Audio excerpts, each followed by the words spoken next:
listener-supported KTOO. Welcome to Juneau Afternoon, broadcasting live from the homelands of the Occoquan and on demand as a podcast. I'm your host, Boston Christopher. Gwyneth Cheesh, Awa, Tox Gnusum, Salamat. Thank you for joining the conversation.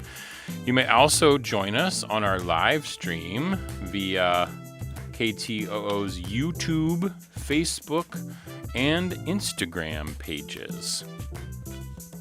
Today, we feature a look into Sealaska Heritage Institute's Indigenous Science Building and all the variety of programming it offers, from classes in traditional food preparation to working with media in their digital services lab, among other features.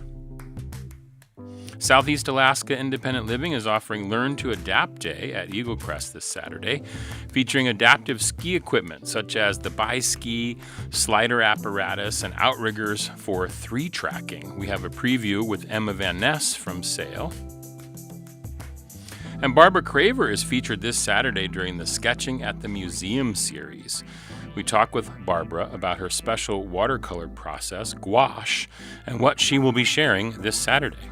Those conversations are coming up this hour on Juneau Afternoon.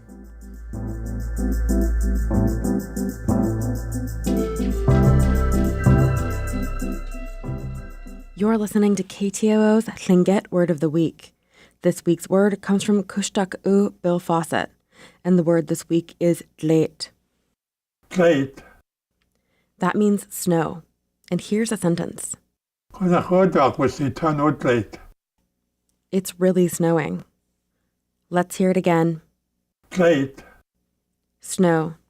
Gunesh Cheesh to Juneau Lance Twitchell, Goldbelt Heritage Foundation, and the University of Alaska Southeast for this audio.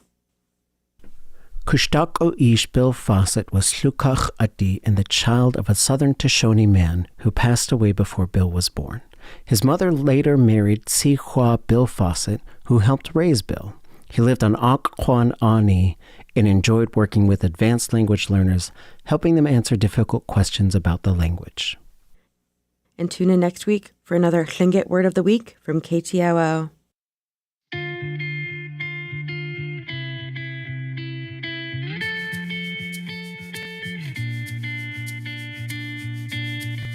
You are listening to community-supported Juneau Afternoon at KTOO at 104.3 Juneau, 91.7 Juneau Ock Bay, and online at ktoo.org. I'm Boston Christopher. The Sealaska Heritage Institute's Indigenous Science Building is a hub for SHI's education programs and hands-on learning grounded in Indigenous knowledge, languages, and values. It features a traditional foods kitchen, 3 cutting-edge labs, including a digital media lab and an Indigenous science lab. It's a unique and resource-driven addition to the community space. And today, I'm honored to chat more about it with my guests. We have Kelly Patricia Lynch, who is the STEAM Program Manager. Gonna cheesh wasiati. Kelly, how are you today? Oh, I'm good. Excellent. Thanks. Welcome. Gwyneth Cheesh. I also have Joe Zuboff, the Cultural Specialist for the Cultural Warriors Program. Gwyneth Cheesh, wasiati. Joe, how are you? Good, great. Thank you. Excellent. And I also have Paul Leininger, Indigenous Science Building and Program Associate. Gwyneth Cheesh, how are you? I'm great. Thanks for having me. Well, it's so excellent to have you all here. Thank you so much for joining us today. I know that this building, the Indigenous Sciences Building, is fairly new. It's been around. How long has it been around? Who wants to answer that question? Paul. That is a great question. We moved in about a year ago. Yeah. But you may have noticed we're still finishing the upstairs office spaces, but the downstairs we've had programming going on for a solid year now, and we're continuing to build out that programming. Yeah, last fall, my partner Aaron Tripp and I, we took a class, like a 6-week class in the traditional foods kitchen, where it was making soups every week from different, things, traditional foods and preparation, and going over that, and then being able to try it and sort of have a community space and eat with everyone. It was really fantastic. That was my first sort of introduction to the building. But then as I was peeking around the corner, I was like, oh, there's like a lab over there where we're working with the TCLL program, and there's like other things going on. And we had a story here at KTO about some kids who like working on podcasting in the digital media lab. And so I was just like, wow, this is like all encompassing. So tell me a little bit, Paul, about your work as the program associate. What is it that you do? That's a great question. Everything. Number 9 other duties as assigned. Absolutely. I do love to jump in wherever I'm needed, and that really is kind of my role, is just helping to make sure that the SHI staff have the resources that they need to do all of the amazing programming that we do. Yeah. So I help get a lot of the equipment, and I do a lot of the help staff get trained on how to use everything from freeze dryers to laser cutters, so that when they come in to do these programming, they feel comfortable using everything in that building and sharing that knowledge with all of our participants. Oh, that's fantastic. Now, I know that there has been a lot of, in the introduction I said it's sort of a hub for education and other learning, and also science research and stuff like that. So where did the idea for this Indigenous Science Center originate?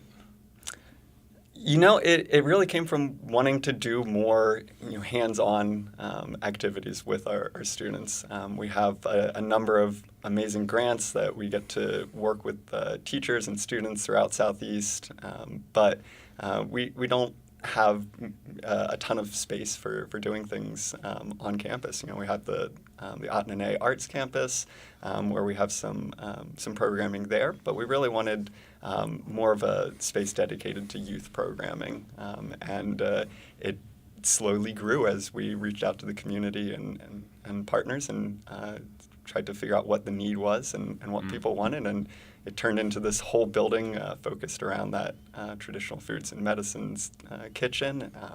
That started as the small space, but as we reached out to folks for feedback, it very quickly became the biggest room in the building. The traditional kitchen space? Yes. Yeah, it's a fantastic space, and I just want to put this up on the screen for those who might be on the web stream. But there is a kitchen series that is, I think, kicking off tonight.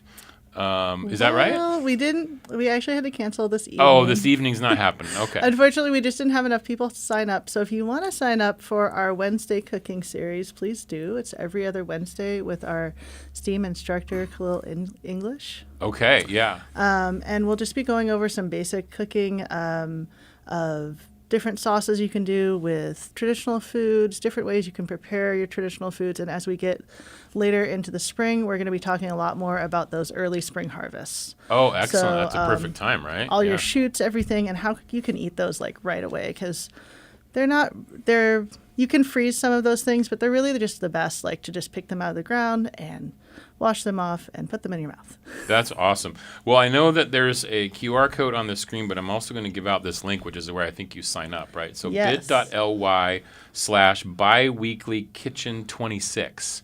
But I believe that Bitly's is cap sensitive. So you have to make sure that you do biweekly kitchen 26 and the B, the W, and the K are capitalized. I believe it's cap sensitive. Somebody told me that Bitly does do cap sensitive. But you can also find it by going to Sealaska Heritage Facebook page. And Correct. That is where I think a lot of classes get posted, not only for like the traditional kitchen, but the other stuff at the art campus. And so you have to look through the list and see what's actually there. But that's where I found this image, was from the Facebook page. But I also just want to mention this because I thought this was cool. There was a couple pictures from the recent canning workshop that you did. And this room looks full. This looks like it was a lot of fun. There's a lot of great pictures on the Facebook page from this. Can you tell me a little bit about that, Kelly?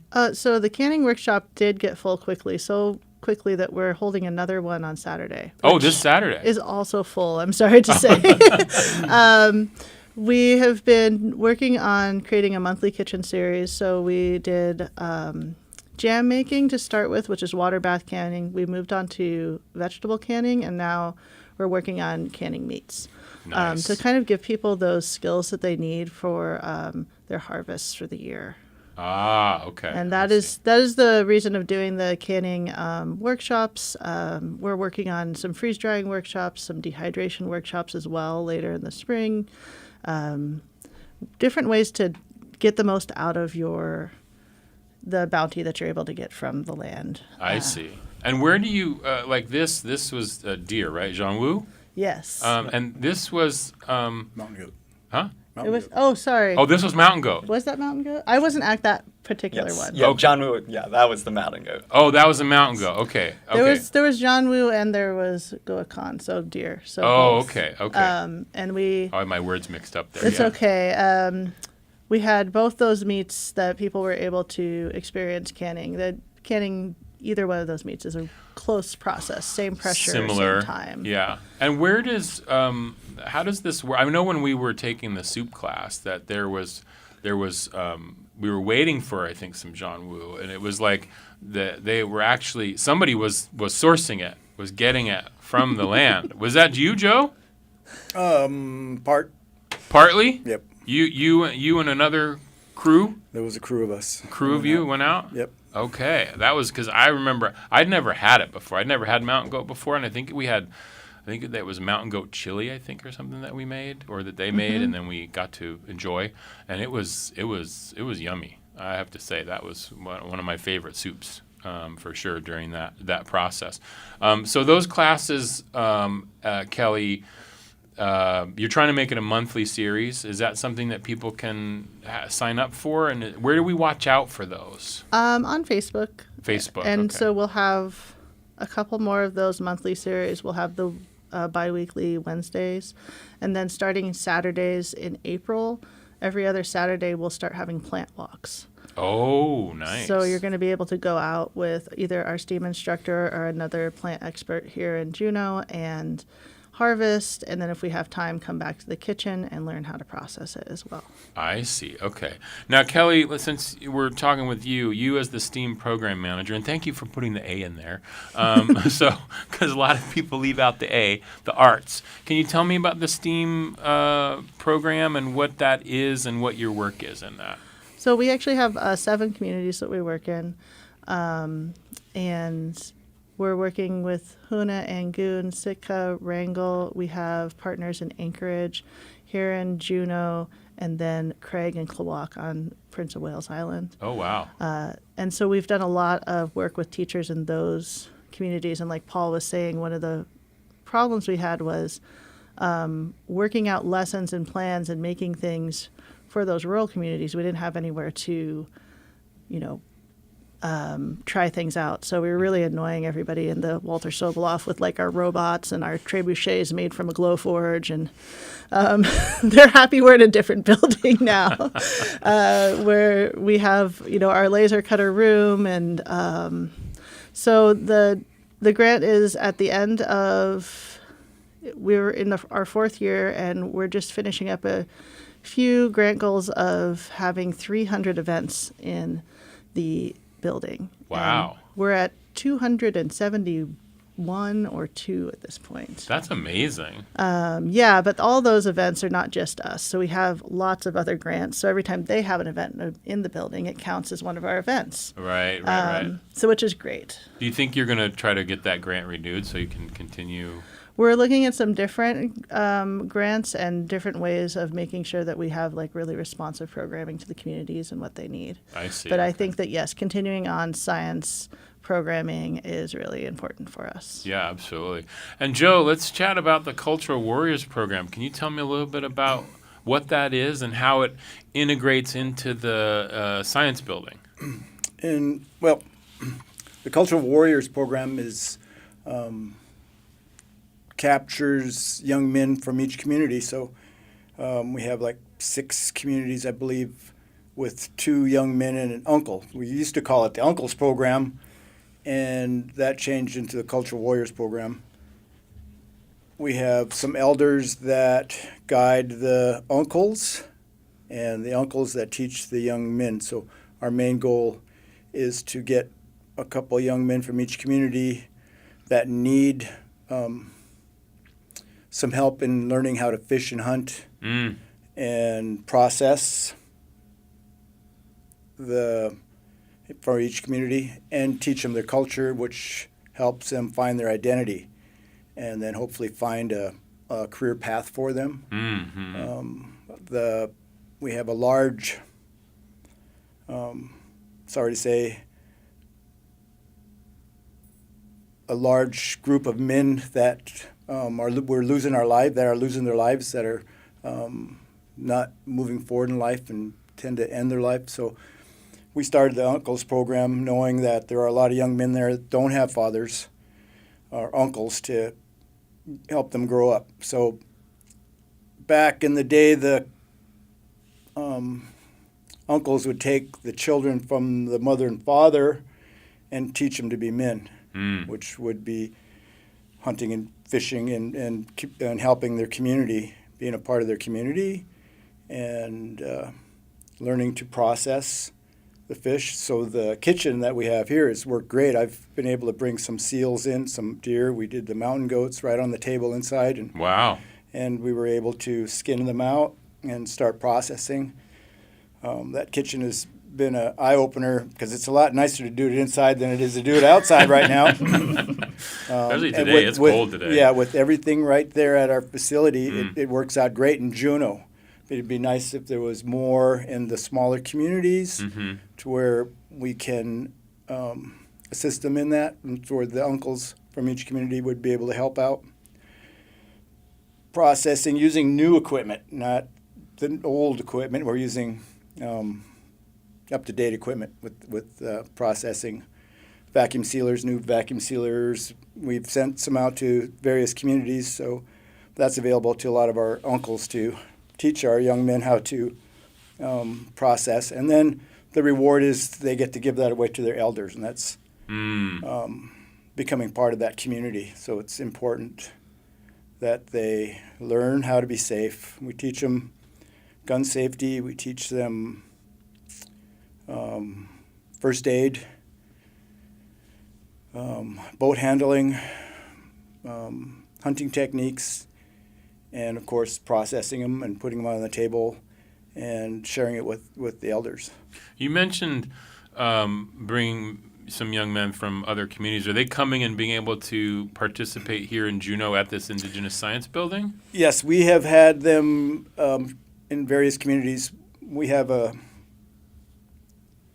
let's see, in April, we're all going to Sitka to hopefully do some herring egg processing. Yeah. If that works out. And if not, we're going to teach them the history that happened in Sitka, not by us, but by an elder from there, because it's not appropriate for outsiders to talk about history in other communities.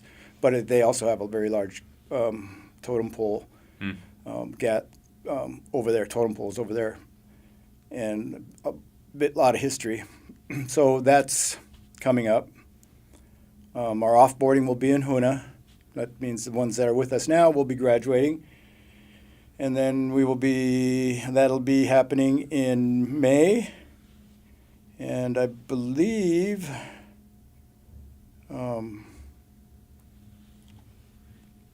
we'll go through the celebration, and then we're going to start looking for more young men in June, middle of June, 18th to the 20th. So you said graduate. So is this a program that is it a specific age that you're looking for, and then how long would they be in it for? Yes, we're looking for the 17-year-olds up to the 22, I believe. Okay. And how long do they stay in the program? We do 1 year. 1 year. Yep. Okay, And so it's a 1 year. we do a program. mentorship once a month right now. It's a couple hours a month, teaching the culture, memorial settings to Nakanis to Koiks. So we're just getting into what they used to call payoff parties and the function and whys and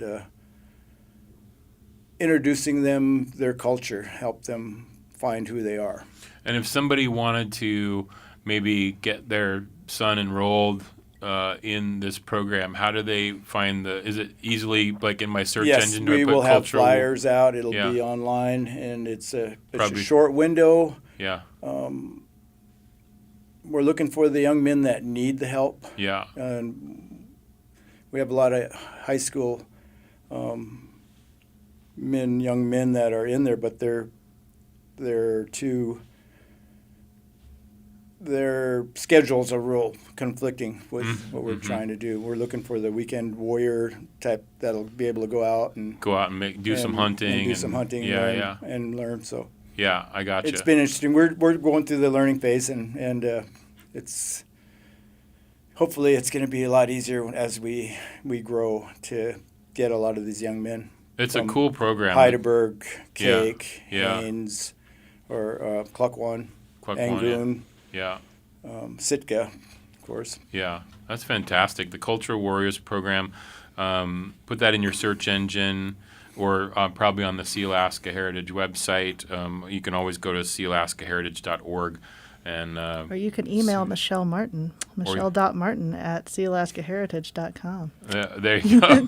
She's our grant program manager. All right, michelle.martin@sealaskaheritage.com. I love that. And if people haven't been to the physical space, I know Joe was talking about being able to lay out a mountain goat, and I mean it's the windows are there. You can walk by. I mean this is right. If you haven't been to it yet, it's right next to the Walter Sobolev building. And where the Clan House is and all. And it's right there on Heritage Way. It's right across from the plaza. And it's where the old Capitol Copy used to be, basically, if you remember that location. And the glass windows are there, and you can look in and see, I guess, BC, maybe what's going on in there. You can also find out, if it's open, you can go in and say hi, I'm sure, right? So once a month on First Friday, we have been holding open time to come into the building. Mm-hmm. Excellent. And it's mostly just kitchen-based, but if you're interested, we always have enough staff there to do a quick tour of the different spaces. Yeah, so let's talk. We talked a lot about the kitchen. Let's talk about these other spaces. I'm curious about the digital media lab. What goes on in there? Who can talk to me about that? I think it's great to look through the windows and you can see the kitchen and the classroom on that first floor, but it's really important to realize there's a basement in that building, and that's where half of the programming space is. So we have a big digital media lab in the basement with a sound studio. It's a really nice sound booth. It's extremely quiet and deadened in there. So we have a bunch of high-end audio mixing equipment, as well as video equipment, a green screen. So we've been partnering with Zach Gordon Youth Center to have kids come over after school and do a podcast club, utilizing the audio equipment and the cameras and green screen, and the kids are getting to learn all of the techniques for audio and video switching. You have a green screen. We do, yeah. I'm teaching a film acting course at Zach Gordon here soon. Oh. I'm curious. We should talk, We Paul. should, yes. That would be kind of fun to learn the green screen with the kids. That would be really interesting. We regularly partner with lots of different organizations. Yeah. Get Haida, Zach Gordon, the school district. Nice. So we're always open to having more collaborations. Yeah. That's really cool down there. That space sounds amazing. Yeah, and that's just one of the 3 spaces in the basement. There's also the STEAM Research Lab, where we'll have some programs like this summer. We'll have a fish DNA camp where people actually get to analyze DNA. With a microscope and stuff? Yeah. Computers and all that? Yeah, it's really incredible. When I was in college 10 years ago, the equipment would have taken up the entire room, and now it's just a little 12 by 12 inch box. Right. It's incredible. That's pretty amazing. So the idea is behind this building is education, right? And also community partnership as well, and also then serving tribal citizens in different ways. So is there Kelly, what's the future hope for the building, your program, the STEAM program? What is it that you want to see 5 years from now? This building is so new, it's all fresh, and it has all these great things. What would you love to see happen in a few years? So I'm thinking about, we just did a regalia making class where we used the lasers to make the clan crests for the backs of people's vests. And one of the things that we get to do now that we've kind of we've tried it out here is we're going to take that to Angoon and Juneau as well. Oh, cool. So one of the parts of my grant was to provide our communities with glow forges and 3D printers. So there's already kind of sister equipment in some of these rural places. And we want to make sure that we're continuing to provide the services, that our building is a hub for all of Southeast, and that we're able to try something out in the building, say, okay, this great, this works. How can we get this out to Klawock? How can we get it out to Craig? How can we get it out to Kisan? Not just Prince of Wales, but those are some of the places on the top of my list right now. And just, I think having as many partnerships and people being able to utilize that building and utilize that space and learn how to use that equipment.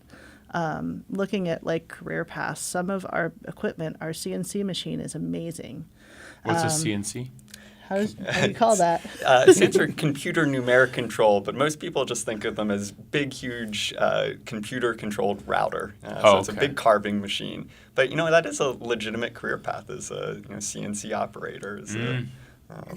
And that's where, like Joe's program, it also gives opportunity for these young gentlemen and ladies to find these different ideas and like ways that they might be able to work inside their culture and do a job that might be beneficial to the whole community, right? Absolutely. Like Wrangell has a CNC plasma cutter, and they use it to make make boats with their students. So it's technology that is very applicable and can be transferred to other areas very easily.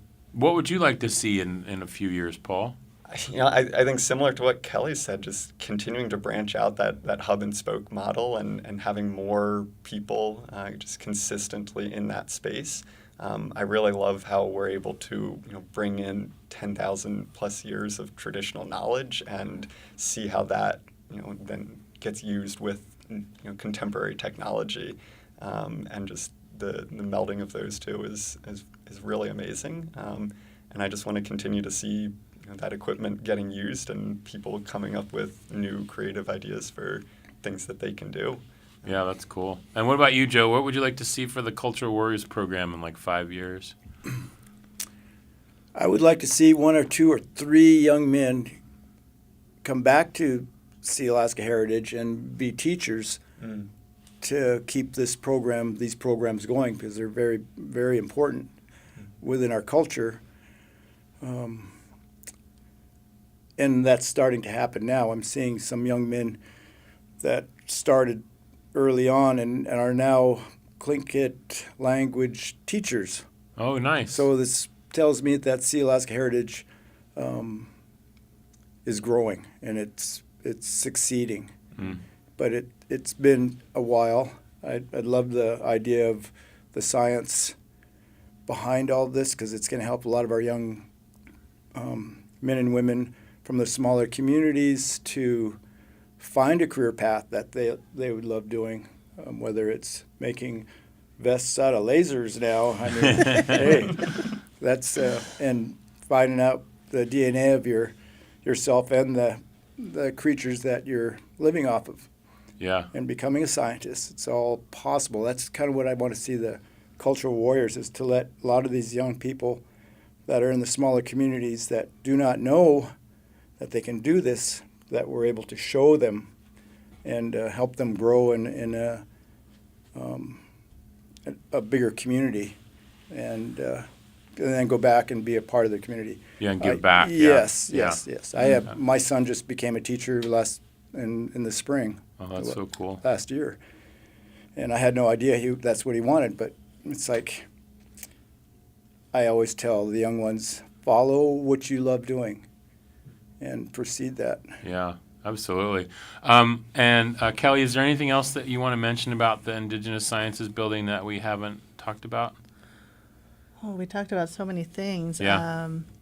I recently counted up all the people that came into the Indigenous Science building. It was like 2,000, which is really exciting. We have almost like 8 programs that work in the building from birth through college. We have like all these different grants. There's a lot of great programming that's going on. If people want to partner with us, I encourage them to reach out to us. You can find my email on the website. I think that's it, Paul. Yeah. Yeah. That's great. Well, you can always find everything on the Sealaska Heritage Facebook page. It's where a lot of the classes get listed, the events that are coming up. And as Kelly mentioned, every first Friday when you're downtown looking at all the art, stop by the Traditional Foods Kitchen and say hello, get a little tour of what's happening in there. Get your kids signed up for the various different programs that they offer, and find out about this place. It's really cool. It's so new and it's so fun, and it's just a great addition to the community and the resources. And I love the idea of like that people are learning all this and then sort of giving back. And maybe there'll be other Indigenous science buildings put up in other communities. That would be kind of cool. That would be Definitely think that would be good cool. future. Kelly, Patricia Lynch, Joe Zuboff, and Paul Leininger, thank you so much, Gunchish, for being here today. I really appreciate it. Well, thank you, KTOO, for having us. Of course. This is Juneau Afternoon on KTOO. Support for Juneau Afternoon comes from Heritage Coffee Roasting Company, providing Juneau with locally roasted coffee for over 40 years, with cafes and drive-through locations throughout Juneau. More at heritagecoffee.com. I'm Dr. Anthony Lazarowitz, and this is Climate Connections. 5 years ago, Winter Storm Uri knocked out power across much of Texas during a frigid cold snap. It was a statewide traumatic experience for millions of Texans. But for specific groups of disabled people, the loss of heat had extra layers of danger. In her new book, Disabled Power, Angela Frederick of the University of Texas at El Paso shares what some of them endured during the disaster. She says some people with chronic conditions like MS suffer severe pain and lose mobility during extreme heat or cold. So some of the people I interviewed weren't able to get out of their beds during the days that they went without heat in their homes because their bodies just shut down. And some people with spinal cord injuries cannot regulate their body temperature, so exposure to the cold can be life-threatening. Power outages also threaten those who need electricity to power wheelchairs or medical devices like ventilators. So as climate change causes more extreme weather, Frederick says communities and government should partner with disability groups to better understand the risks and plan how to protect people. Climate Connections is produced by the Yale Center for Environmental Communication. To learn more about climate change, visit climateconnections.org. Support for Juneau Afternoon comes from Emil Mackey at Country Financial, offering insurance for home, auto, and business, and life insurance to protect your family in case of death. Located in the Juneau Nugget Mall. More information can be found online or by calling 907-500-7017.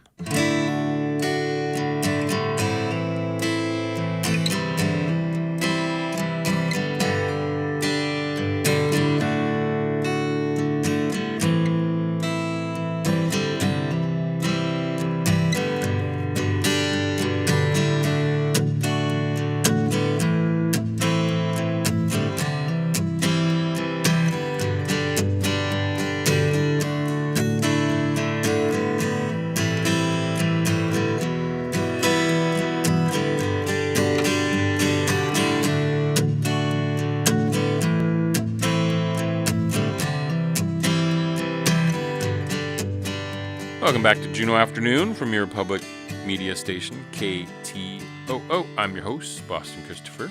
This Saturday, February 21st, from 10 to 1 p.m. up at Eaglecrest Ski Area, Southeast Alaska Independent Living, or SAIL, is sponsoring Learn to Adapt Day, a free community event to learn about adaptive ski equipment.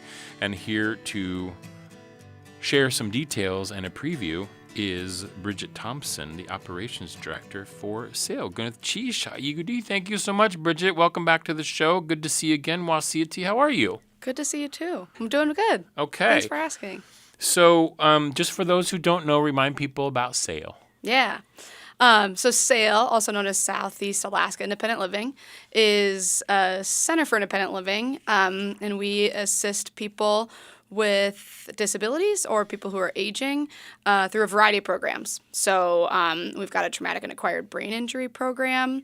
We run peer support groups for folks who are low vision, who have a traumatic or acquired brain injury. And we've got So that's an example of a couple different programs that we have. And overall, we're just there to be a resource center for people who have a disability or who are aging to live a more independent life. Absolutely. It's a great service. And, of course, you can find out everything about Sail at sailinc.org. And that is where you'll see this cool flyer for this event that's coming up on Saturday. It's a free event. It's Learn to Adapt Day. How did this day come about?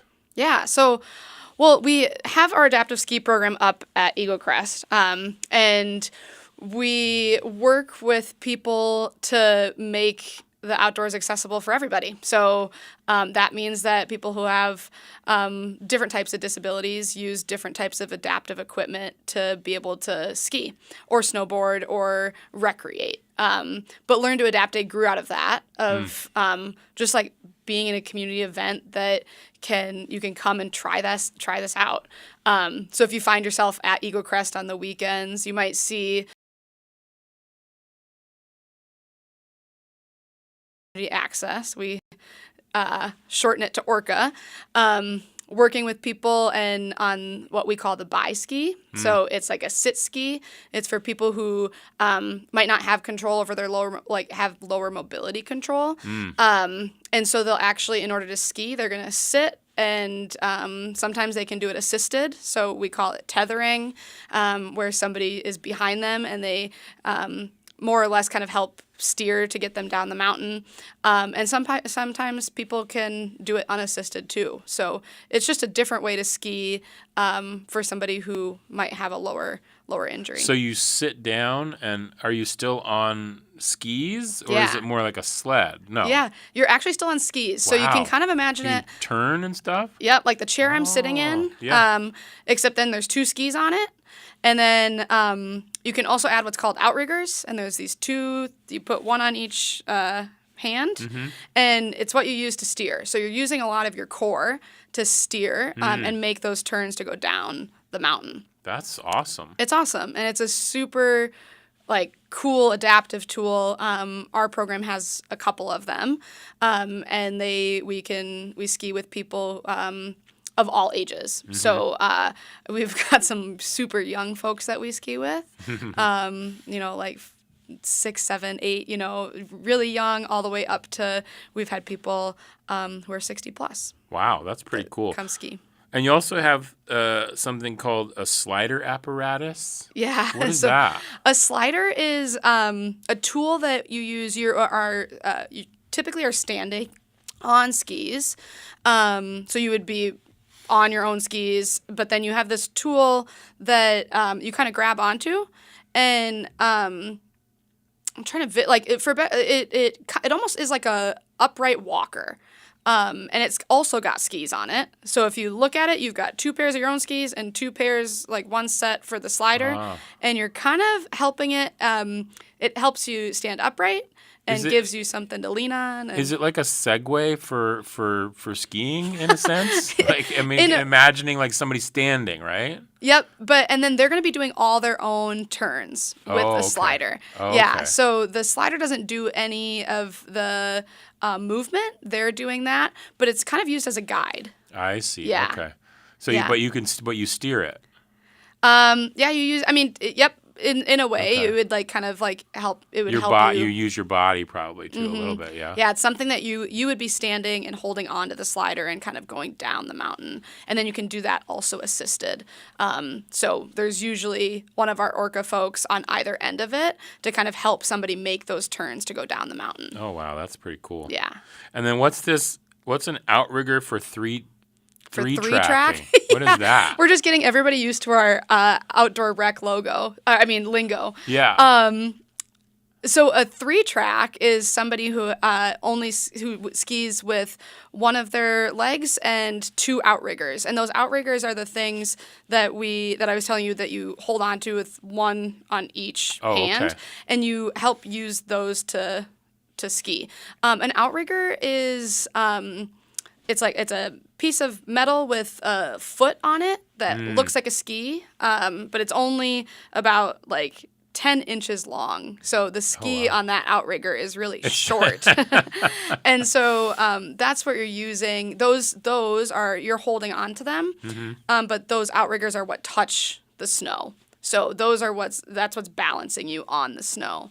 I see. Yeah. That's so really somebody cool. who 3 tracks is skiing on one of their legs and 2 outriggers. So you would imagine like somebody standing and picking up one of their legs and then using those outriggers to help them balance. I see. Okay. Yeah. Now, this event on Saturday, we're talking about the Sail Learn to Adapt Day here on Juneau Afternoon. It's this Saturday from 10 to 1 p.m. It's up at the Eaglecrest ski area. Do we have to sign up, or how do we get involved in this? You can come on by anytime. From 10 to 1, we'll be set up on right at the bottom of the porcupine chairlift. Okay. So we've got a table out there, and we have a little sign up sheet that you can sign up right then and there. Sometimes there's a little bit of a line, the team might say, okay, well, maybe in 30 minutes, and you can go do a run or two and then come back and try out the bi-ski. Okay. But we'll have a table set up with bunch of people there. And we're supposed to get some fresh snow tomorrow, maybe. So yeah, who fingers knows? crossed. Maybe it'll be some fresh snow out there on Saturday. And who is this for? Is it people who've already been involved in sail programming, or can people who've never been involved and are just curious about this equipment, or if maybe they're new to Juneau and they haven't even heard of sail before? Yeah, everybody. Yeah, everybody. It is open to everybody, and I think it's open to people who are curious about learning about it. If you've seen it and you're like, what is that? Like, I've been up at Eaglecrest and I've seen people using this like chair ski thing. Come check it out, and you can take a ride in it. And our team will go up the porcupine lift and come down, and you can try out what it would feel like to ski in this bi-ski. Is there a weight limit asking for a friend? Yes, there is a weight limit on the bi-ski. Okay, what is that? 185 pounds for the bi-ski. Oh. That's the sit ski.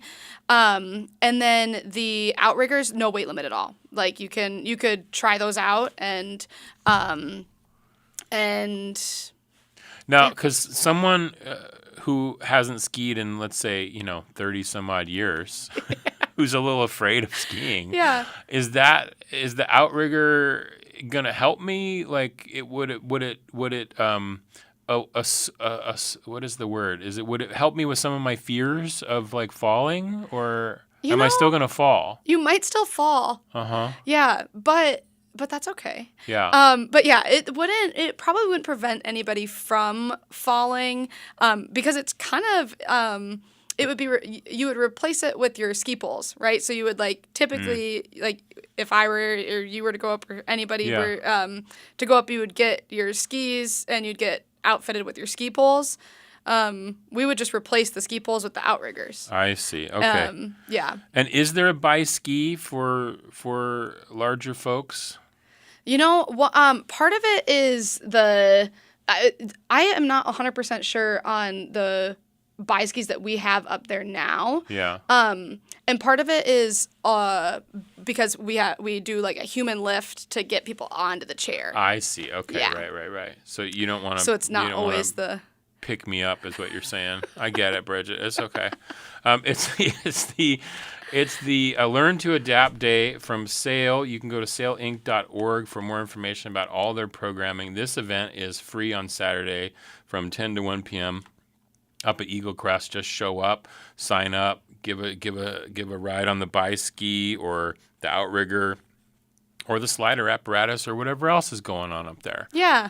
It's kind of cool. Yeah. And it is a really cool event, and a large reason why we can make it free and open to the public is thanks to our sponsors with Hecla. So they help us put on the event and sponsor the ski program. And so we always like to give them a big thank you for helping us make it accessible to the community. I love that. Bridget Thompson, thank you so much for coming in and sharing a little bit about this with us today. Thank you so much. Gonna cheese. Gonna cheese. This is Juneau Afternoon on KTOO. Support for Juneau Afternoon comes from Tongass Federal Credit Union, a member-owned financial cooperative offering checking and savings accounts, loans, and digital financial services. In Juneau at 8585 Old Dairy Road in the K Plaza and at tongassfcu.com. Federally insured by NCUA. This is Bird Note. A flock of jays is emerging at the forest edge. Their heads are blue and white, with a long black crest curling forward. As they glide out from the trees, the whole bird becomes visible, white bellies and blue backs. Their spectacular tails are about as long as the rest of their bodies. They're called white-throated magpie jays, named for the long tail reminiscent of a magpie's. Found in much of Central America, white-throated magpie jay flocks are family groups led by a dominant female. They include a mate and several female offspring that bring food to the primary female and her young. It's an example of cooperative breeding, when birds other than the parents help out to raise young. Magpie jays have an astonishing vocal system. Male magpie jays are the big talkers. Each one may use more than 60 vocalizations.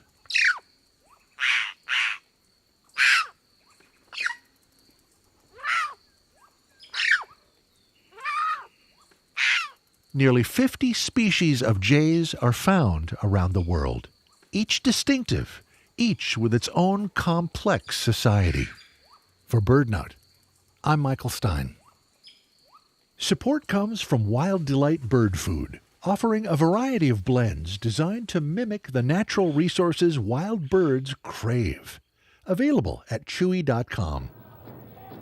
Hanson Gress, ka eat with the shuyi, we kashuk ayitin. Jin kat ka ke jin tak kanakaya haanikak, gunil cheesh.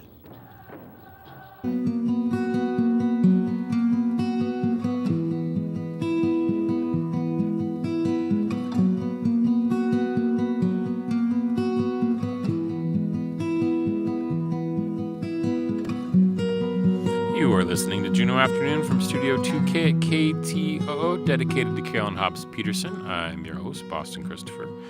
The Sketching at the Museum series continues this Saturday from 1:30 to 3:30 with Barbara Craver, who will take you step by step through her gouache process. What is a gouache process? We're going to find that out. Barbara joins me now in studio. Gonna chish wasiti. How are you today, Barbara? I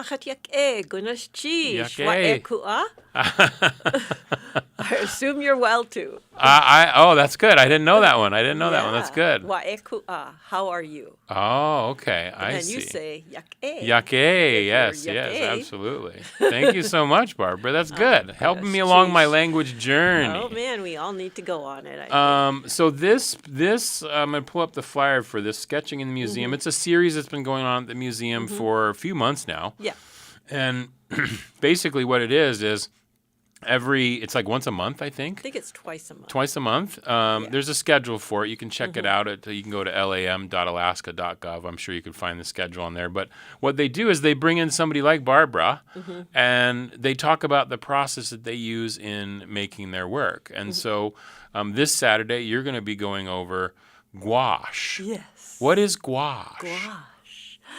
Gouache is spelled in a very strange way, Gouache. It's French. As a bad speller, I have a hard time getting all those vowels in the right order. There's a lot of vowels in there. Don't do gauche. Yeah, gauche It's not or gauche. gouache Yeah. or goulash. Yeah, Well, call it whatever you like. It's gouache. But it's a very cool medium, and apparently it's not a new medium. I mean, watercolor is not new either, but it was most recently, I think, used in like the 1950s, 40s, 50s, and whatever, because it is a water-based medium, and it dries very quickly, and like advertising and brochures and things for magazines used to be people would use gouache for it because it dried really quickly. And the artists who created all the illustrations for the cigarettes and cars and all those beautiful things were done in gouache and then photographed. Oh, interesting. And then printed. And because they didn't have, computer animation. Right. So it's a very, very versatile medium, and you can get effects, almost any kind of effect. I can't, but some people can. Like what kind of things? What kind of effects? Well, what the nice thing about it is you paint in layers. So like with watercolor, it's a beautiful medium, and the paint and the pigment itself just, spreads and does wonderful effects. But with gouache, you can use it sort of like a watercolor. It can be very transparent. But for me, the big advantage is you can make it opaque and you can cover your mistakes. And that's the secret to gouache, right? Is that it's not the transparent. Right. It's this, and it provides this layer. It's fast drying, right? Yes, it's very fast drying. So you can don't have to wait too long before you can start adding more layers. No, in fact, it's kind of a race sometimes. Oh, interesting. Because if you want to, you can go back in and your second layer, if you put it on too fast, or you may do it intentionally, it will somewhat blend with the layer right underneath it because these pigments can be reactivated with water, which is why you can put it in a little tin like this, like in a watercolor tin, and take it out with you dry. And then you just you mush your brush in it and re-wet it, and then you can put it right over the stuff you did before. So these you buy like gouache colors. Okay, you buy them in tubes. You buy it in tubes. Okay. So they and that is another way of using gouache. Some people will use the gouache from the tube, be probably in their studio, and put them out. Squirt out little amounts of color and then mix the colors to put on their painting. But I have found that using dried gouache, which is used by a lot of people who paint outside, is much handier and quicker. And I have pre-mixed a lot of colors, so I don't have to spend as much time mixing colors. I just have a color that I can modulate a little bit. Oh, so when you're on the fly, you don't have to think about it too much. Right. Yeah, okay. Because I'm looking at one of the pictures that you sent me on the stream here, and it's the picture where you have the different numbers, the different colors on the platter. I sent you the kits. Yeah, the Scarlet Lake, magenta, I guess. Yes. And then in some of them, you're mixing a couple colors together to create those. Yeah, right. Yeah. And so this is not, and I don't want to get too much into art theory, but there are primary colors, and you mix them to get the secondary colors. This is something that I use for painting outside a lot, or painting outdoor scenes, and a lot of natural colors are fairly subtle. They are not pure colors. They're not a bright yellow or a bright red or a bright blue. There's tons of greens, tons of browns, stuff like that. So the colors that I'm providing on a little piece of paper, a card, are going to be they're dried dots of gouache paint that you can reactivate with water, and then you can mix them. And so that you can see like a French gray is one of the colors up in the left-hand corner. Yeah. And that color is so darn useful. You'd think it'd be but it's like, God, we've got all these distant mountains here and things that as they go into the distance, they get grayer and they look further away. So I see. A thing like that, you can modify a really bright blue with that and get it to be a little more subtle blue, and that will help you get distance in your paintings. I see. Okay, so this Saturday, Barbara. Yes. What's going to be happening during the sketching in the museum from 1:30 to 3:30? So people are going to get these cute little kits. Nice. They're not that cute, but they're usable, and because I think that the only way you're going to be able to use the gouache is if you practice it, and practice it with somebody who can reassure you that yes, it's going to look kind of funny at first. It's going to be really light, but you can go over it, and this is how you let it dry. And I'm just going to show them this imaginary scene that I put on the poster of like fireweed in the front and some mountains in the background and then distant sky and stuff like that. And we're just going to go step by step to take the fear of trying to figure out what to paint, how to paint it. There's simple shapes, big triangles, lines, and stuff like that. And we'll just go through it step by step, get started, and then just add layers and add layers and add layers and play with color. And people are going to end up, if they want, with, this finished little painting, which that's not the point really, but it's to learn, right? It's the way to get there. Yeah. The process. Yeah. And so they'll have a little card of watercolor-ish paper that they'll paint on. I'm going to give them these little cards that have dried gouache paint on them. Nice. We're going to have brushes of some sort, water, a little sponge to change your color water in, and then we'll just talk, because there are some people who are coming, I would assume, that already have done gouache and or are, have done a lot of painting. Then it's about the tips and tricks. And yeah, what you do right, for that. and where to get the gear. Yeah, right. And this is it's at the museum on Saturday from 1:30 to 3:30, 395 Whittier Street. And it's also free for members of the museum, but it's also donation-based for non-members. Yep. And any donation amount is acceptable. Right. It's also, I just want to mention this, it's sponsored by the Friends of the Library, Archives, and Museum. And it's in cooperation with the Alaska State Museum. So this is a Friends of the Museum program. Faux slam. Yeah, faux slam, for sure. And it sounds really fantastic and wonderful. What a fun little project. When did you start working with gouache? I started working with gouache about 4 years ago. I think I took a Zoom class during COVID, and there was somebody using it, and I thought, well, that looks interesting. And then being able to cover up your mistakes was very attractive to me. Or I guess I could say modifying the painting. Were you working in other kinds of watercolors before that? Not watercolors. I've done acrylic, oils, pastels. And with acrylics and oils are great, but there's so much more setup involved. And if you want to go out in the field or even just in your car, you know, a beautiful day like today, you don't have to be outside. You can be in your car with a nice cup of coffee and just do some little sketches with this little setup. And it's water-based, so you're not going to ruin your clothes, which I've done with acrylics and oils. So that is the attraction for me. It's also a fun thing to take on a trip. Travel stuff. It gives you something to do when you get home in the evening, and you can get your iPhone out and maybe do something from there. So to me, it's a real practical, portable, fun little addition to any kind of art practice. I love that. Barbara Craver is going to be working this Saturday from 1:30 to 3:30 as part of the Sketching in the Museum over at the Alaska State Museum, working with gouache. So if you're interested, check it out. You don't have to sign up or anything. You just show up, right? Just show up, and hopefully we'll have enough little kits for everybody, and if not, we'll make do. We'll have to share. That's so fun. Gunas Chish. Thank you, Barbara. Gunas Chish.